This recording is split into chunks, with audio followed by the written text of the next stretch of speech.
Assalomu alaykum hurmatli tomoshabinlar. Bugun siz bilan yaqindagina o'rnatgan shu Kali Linux'imizni obzorini qilamiz. Bu yerda ko'rib turgan widgetingiz bu paket ichida yo'q. Buni alohida o'rnatib, Python kodini yozishga majbur bo'lasiz. Birinchi bo'lib ko'radigan ishimiz menyu. Menyuda bizda nimalar bor? Bu yerda har xil pentest ilovalari o'zini tipiga bo'lingan holda turgan bo'ladi. Misol uchun mana bu yerda shuncha uskunalar bor. Bu yerda mana bu yerda har bir uskuna 600 dan ortiq pentest ilovalar bor. Bularni hammasini sizlar bilan birga alohida ko'rib chiqamiz. Va mana bu yerda esa hamma ilovalar ko'rishingiz mumkin. Barcha grafik interfeysi va terminaldagi.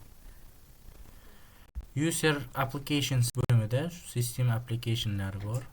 Bu yerda ham maxsus bo'lingan, faqat pentestlarga o'xshamagan oddiy bo'lingan. Misol uchun mana bu yerda nimalar bor? Oddiy ilovalar. Mana bu yerda esa developers dasturchilik bu paketda yo'q. Buni o'zingiz o'rnatasiz. Hammasini yo'ldan ko'ramiz. Graphics bu internet, Chrome browser, Tor browser, Yandex. Bular ham hammasi keyin kelgan. Original o'zida ikkita browser bo'ladi. Multimediada bu bilan bu bo'ladi. Bular juda og'ir, shuning uchun MP media player taklif qilaman. Bundan tashqari system bor. Systemda bizlarda mana setting manager degan bo'limga kiramiz. Bu yerda bizlarda hamma uskunalar bor, nastroykalari bor. Diskimiz albatta Extract 4 formatda bo'ladi.